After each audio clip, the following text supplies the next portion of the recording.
오늘의 말씀은 사도행전 15장 30절에서 41절까지의 말씀입니다. 그들이 작별하고 안디옥에 내려가 무리를 모은 후에 편지를 전하니 읽고 그 위로한 말을 기뻐하더라. 유다와 실라도 선지자라 여러 말로 형제를 권면하여 굳게 하고 얼마 있다가 평안히 가라는 전송을 형제들에게 받고 자기를 보내던 사람들에게로 돌아가되 바울과 바나바는 안디옥에서 유하며 수다한 다른 사람들과 함께 주의 말씀을 가르치며 전파하니라. 며칠 후에 바울이 바나바더러 말하되 우리가 주의 말씀을 전한 각 성으로 다시 가서 형제들이 어떠한가 방문하자 하고 바나바는 마가라 하는 요한도 데리고 가고자 하나 바울은 밤빌리아에서 자기들을 떠나 함께 일하러 가지 아니한 자를 데리고 가는 것이 옳지 않다 하여 서로 심히 다투어 피차 갈라서니 바나바는 마가를 데리고 배 타고 구브로로 가고 바울은 실라를 택한 후에 형제들에게 주의 은혜의 부탁함을 받고 떠나 수리아와 길리기아로 다니며 교회들을 견고하게 하니라. 아멘. 모세의 율법과 할례가 이방인의 구원을 위해 절대적으로 필요한가에 대한 논쟁을 해결하기 위해 모이게 된 예루살렘 공회의는 야고보의 주장에 따라 이방인들에게 율법이나 할례를 요구해 그들을 괴롭게 하지 말고 다만 이방인들이 유대인들과 교제와 연합하는 데 있어서 지켜야 하는 최소한의 규정인 우상에 더러운 것과 음행과 목매어 죽인 것과 피를 멀리하는 것을 이방인 형제들에게 전달하기로 결정했습니다. 그렇게 예루살렘 공회의가 마무리된 후 예루살렘 교회는 사절단을 안디옥으로 파견합니다. 바울과 바나바 그리고 바사바라 하는 유다와 실라가 시리아 안디옥으로 내려가서 예루살렘 회의의 결정 사항을 전달합니다. 오늘 본문 30절 31절입니다. 그들이 작별하고 안디옥에 내려가 무리를 모은 후에 편지를 전하니 읽고 그 위로한 말을 기뻐하더라. 안디옥 교회 성도들은 이방인이 구원받기 위해 할례나 모세의 율법을 지킬 의무가 없다는 예루살렘 회의의 결정을 전해 듣고 기뻐합니다. 이방인들은 이제 유대인이 되지 않고도 그리스도인으로 살아갈 수 있게 된 것입니다. 사도행전을 기록한 누가는 이 편지의 내용을 위로의 말이라고 기록하고 있는데 위로의 말에 해당하는 헬라어 파라클레시스는 권면으로도 번역할 수 있습니다. 그러나 구원의 문제로 괴로워하던 이방인 신자들을 향한 편지였기에 권면보다는 위로라고 번역하는 것이 이 문맥에 더 잘 어울릴 뿐 아니라 편지의 내용 역시 그들에게 위로가 되었을 것입니다. 그런데 안디옥 교회 성도들이 받은 위로는 결정문 자체 때문이 아닙니다. 또한 지켜야 할 조항이 4개밖에 되지 않아서도 아닙니다. 그들이 가진 믿음의 본질을 성령께서 승인하셨기 때문에 위로를 받은 것입니다. 구원의 토대가 오직 예수 그리스도께 있을 뿐이라는 사실 때문에 위로받은 것입니다. 그래서 그들에게는 이 편지가 위로의 말이 되었던 것입니다. 또한 이 편지뿐 아니라 바사바라는 유다와 실라도 여러 말로 이방인 그리스도인들을 위로했습니다. 32절 33절 유다와 실라도 선지자라 여러 말로 형제를 권면하여 굳게 하고 얼마 있다가 평안히 가라는 전송을 형제들에게 받고 자기를 보내던 사람들에게로 돌아가되. 유다와 실라는 여러 말로 형제들을 권면했습니다. 여기에서 사도행전의 저자 누가는 이 두 사람을 선지자로 소개하고 있는데요. 신약 성경이 아직 완성되지 아니한 때 초대교회는 선지자라는 직분을 공식적으로 인정했던 것 같습니다. 초대교회 당시 선지자들은 성령의 감동을 받아 종종 예언했고 하나님의 말씀을 풀어 가르치는 교사의 역할도 함께 감당했던 것으로 보입니다. 유다와 실라는 안디옥 교회의 형제들을 여러 말로 권면하여 굳게 하였는데 이 말은 세워주었다라는 의미입니다. 이렇게 얼마 동안 선지자로서의 사역을 다한 후에 유다와 실라는 자기를 보내던 사람들, 즉 예루살렘 교회 성도들에게로 돌아갑니다. 그런데 여기서 한 가지, 우리가 읽은 한글 성경과 몇몇 중요한 사본에는 34절이 없음으로 표기되어 있습니다.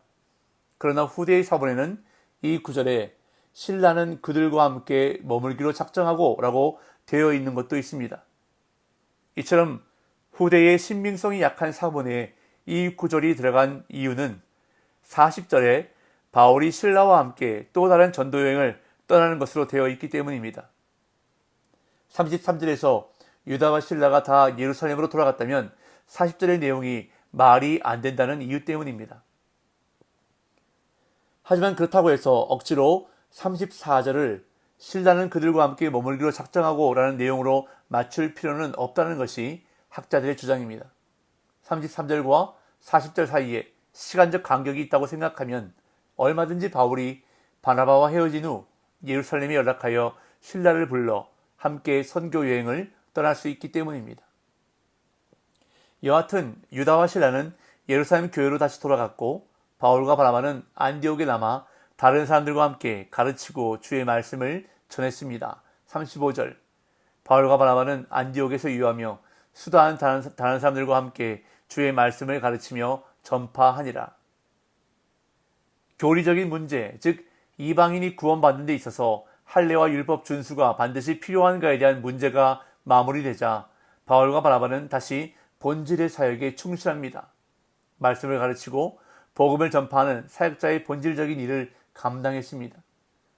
그러던 가운데 바울의 마음속에 1차 전도 여행 때 복음을 전하여 세운 이방인 교회를 돌아볼 생각이 생겨 바나바에게 말합니다. 36절 38절 며칠 후에 바울이 바나바더러 말하되 우리가 주의 말씀을 전한 각 성으로 다시 가서 형제들이 어떠한가 방문하자 하고 바나바는 마가라 하는 요한도 데리고 가고자 하나 바울은 밤빌리아에서 자기들을 떠나 함께 일하러 가지 아니한 자를 데리고 가는 것이 옳지 않다 하여. 바울은 바나바에게 1차 전도 여행 때 복음을 전한 곳에 다시 방문해서 형제들을 돌아보자고 제안합니다. 그런데 이때 문제가 발생합니다. 바나바와 바울은 마가 요한을 데리고 갈 것인지를 놓고 첨예하게 대립합니다.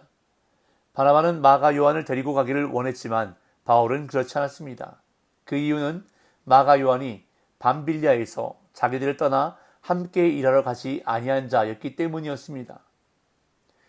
여기서 우리말 떠나라고 번역한 헬라어 단어는 아피스타마이라는 단어인데 버리다라는 의미를 가지고 있는 단어입니다.